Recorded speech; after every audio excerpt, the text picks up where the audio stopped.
হে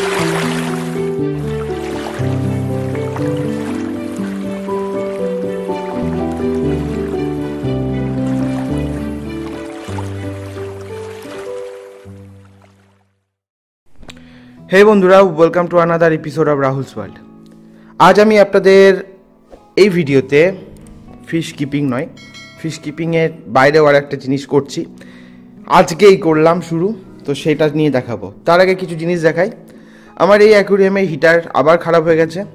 তো এই অ্যাকোরিয়ামের হিটারের যা মাছ ছিল, মানে এই অ্যাকোরিয়ামের যে প্যারটগুলো ছিল সবগুলোকে এই সিকলেটগুলোর সাথে রেখেছিলাম। তো সিকলেটগুলো এর ওপর প্যারালালি অ্যাটাক করে, লেজগুলো এই দেখুন লেজগুলোই সব খেয়ে ফেলে, সব অ্যাটাক করেছে। এখন আপাতত অ্যাটাক বন্ধ হয়ে গেছে, যদিও এটা সাডেন অ্যাটাক ছিল, এখন ঠিক আছে, এবং একটাকে মেরেও ফেলেছে। তো সেই মুভমেন্টে যখন এটা হয় তখন আমি প্রেজেন্ট ছিলাম না, তো সেই জন্যই প্রবলেমগুলো ঘটেছে। এখন আমি এতে মোটামুটি সিচুয়েশনকে কন্ট্রোল করে নিয়েছি এবং কালকে কমপ্লিটলি কন্ট্রোল করে নেব।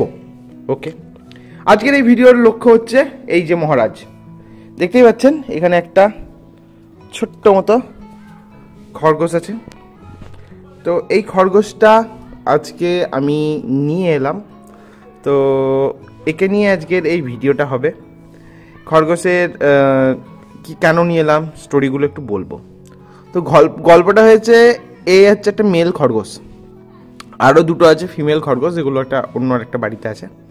আমার ভাই কিছুদিন আগে নিয়ে এসেছিল।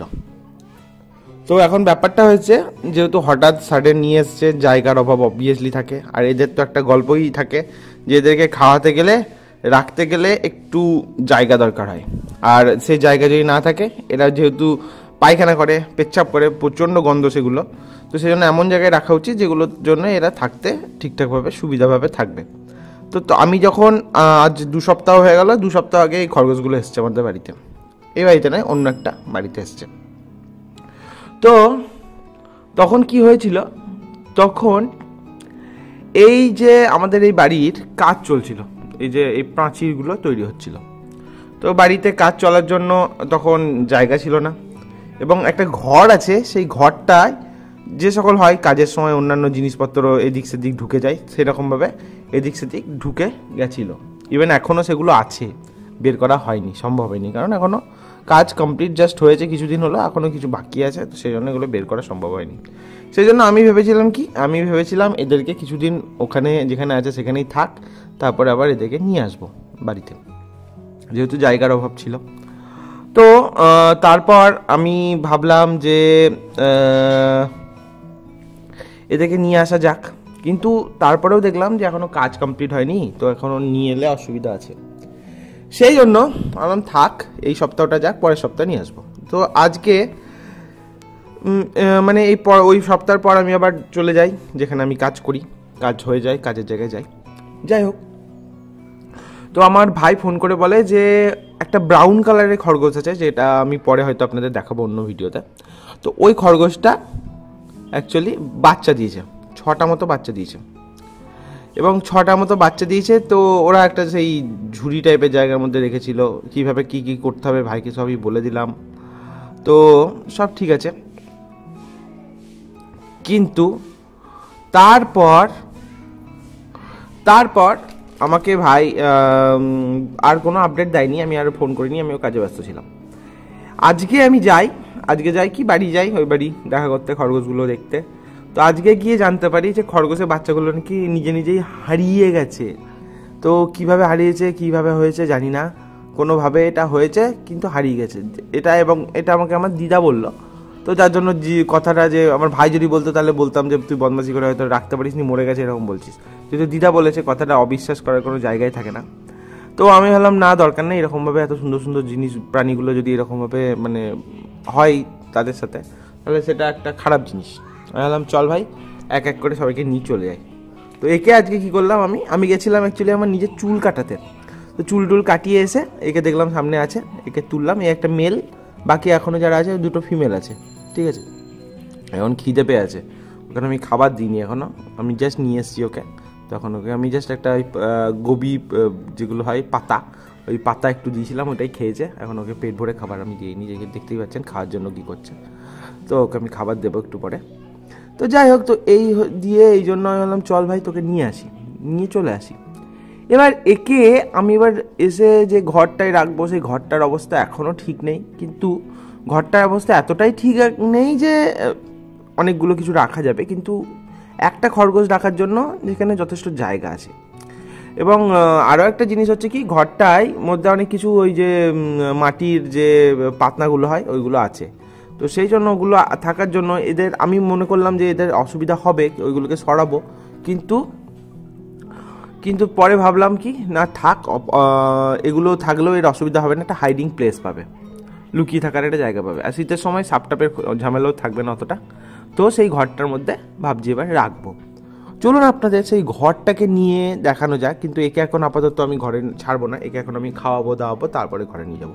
তো চলুন ওই ঘরটাই আপনাদেরকে দেখানো যাক, এবং ঘরটা পরে আমি যখন ঠিক হয়ে যাবে বা যা জিনিসপত্রগুলো বেরিয়ে যাবে তখন একটা বড় জায়গা হবে, সেখানে 25-30টা খরগোশ আরামসে থাকতে পারবে। কিন্তু আপাতত ঘরটা যেহেতু জিনিসপত্র ভর্তি হয়ে আছে, সেহেতু একে আপাতত ওই একটা খরগোশ রাখার জন্য যে জায়গাটা লাগে সেটা জায়গাটার মধ্যে আরামসে থাকতে পারবে। তো চলুন একে একটা জায়গায় রেখে আপনাদের ঘরটা একবার ছোট্ট করে আমি দেখাবো। তারপরে একে আমি যেহেতু খিদে পেয়েছে বুঝতেই পারছেন তারপরে একে আমাকে খেতেও দিতে হবে। তো একে পেট পুরে খেয়ে দিলে তারপরে গোটা বাড়ি পায়খানা করে বেড়াবে, যেটা করে বেড়াই সাধারণত, তো সেটাই করে বেড়াবে আপাতত। তাই একে এখন আপাতত একটু জায়গায় রাখি, আপনাদের ভিডিওটা বানাই, তারপরে এদেরকে আমি খেতে দেবো। ওকে, তো চলুন জায়গাটা আপনাদের দেখানো যাক। তো বন্ধুরা আমি যাচ্ছি সেই জায়গাটায় যেখানে আপনাদের জায়গাটা দেখাবো। এখানে আমার জিনিসপত্রগুলো, মাছের জিনিসপত্রগুলো ছিল, আপনারা জানেন কম বেশি, এই যে সেই বক্স এগুলো সব ছিল। এই যে এগুলো আপাতত সব সরানো হয়েছে, এগুলো সব তৈরি হচ্ছে বলে, এই যে প্লাচি সব এগুলো হয়েছে সব। তো যাই হোক, ঘরটা হচ্ছে এইটা, এই যে এই সিঁড়ির তল, এই সিঁড়ির তলটা হচ্ছে অ্যাকচুয়ালি ঘর, এবং এই জায়গাটায় ঘরটা যথেষ্ট বড় ঘর এবং সেফ ঘর। কিন্তু গল্পটা হচ্ছে এখন ঘরের মধ্যে এই যে এইসব হাঁড়িগুলো বড় পাতনাগুলো আছে, তো সেই জন্য ঘরের মধ্যে আপাতত খরগোশ রাখাটা একটু ঝামেলা হবে আমি বুঝতে পারছি, কিন্তু তাও একটা খরগোশ রাখার জন্য এখানে সাফিসিয়েন্ট জায়গা কিন্তু আছে। এই যে এখানে জলের জায়গা করে দিয়েছি, আর এখানে ও যদি থাকে কোনো অসুবিধা হওয়ার কথা নয়। ওকে, সাফিসিয়েন্ট জায়গা কিন্তু এখানে ওর আছে।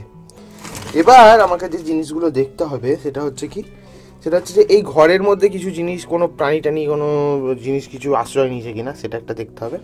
তো তারপর আমি একে ইজিলি এখানে ছাড়তে পারবো, এখানে থাকবে, জায়গাটা সেফ। দেখুন চারিদিকে ছোট্ট নেট দিয়ে ঘেরা আছে, তো কোনো রকম যে সাপ টাপ ঢুকবে এরকম কোনো ব্যাপার নেই। এটা খুব ছোট নেট, ডবল নেট করা আছে, তো এটা একটা বড় নেট, এটা ডবল নেট, তো সাপ ঢুকতে পারবে না। এই হাইটে সাপ উঠতে পারবে না, যথেষ্ট হাইট আছে। আর আমার বাড়িতে যদিও সাপ আসে, অবভিয়াসলি সাপ আসে, কিন্তু রেগুলেশনে। ওকে, আগে খুব বেশি আসতো, এখন কম আসে, রেগুলেশন। আর শীতকালে এই জিনিসটা একটু ঝামেলা কম আছে, তো সেই জন্য এই ঘরটা সেই সেন্সে যদি বলি ঠিকঠাক জায়গা। তো এই ঘরটাতে আপাতত আমি এই জিনিসগুলো যতদিন না বেরোচ্ছে আমি রেখে দেবো, এবং এখানে আরামসেও থেকে যেতে পারে। কারণ দেখুন এই যে এইদিকেও যাতায়াত করতে পারবে, কারণ এই যে পাতনাগুলো আছে এটা জাস্ট একটা ওয়ে, কিন্তু ওর জন্য এটা একটা ভালো জায়গা। কারণ খরগোশ একটু ঘুয়া জায়গাগুলোতে থাকতে বেশি পছন্দ করে, তো ওকে যদি আমি এখানে রাখি ও কিন্তু ইজিলি থাকতে পারবে। তো চলুন এবার মহারাজকে কিছু খাবার দিয়ে আজকের এই ভিডিওটা শেষ করব।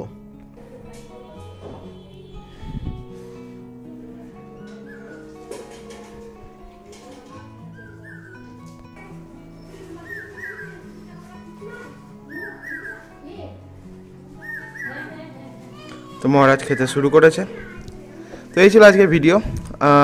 এই পর্যন্তই। পরবর্তী ভিডিও খুব তাড়াতাড়ি আসবে, ততদিনের জন্য গুড বাই।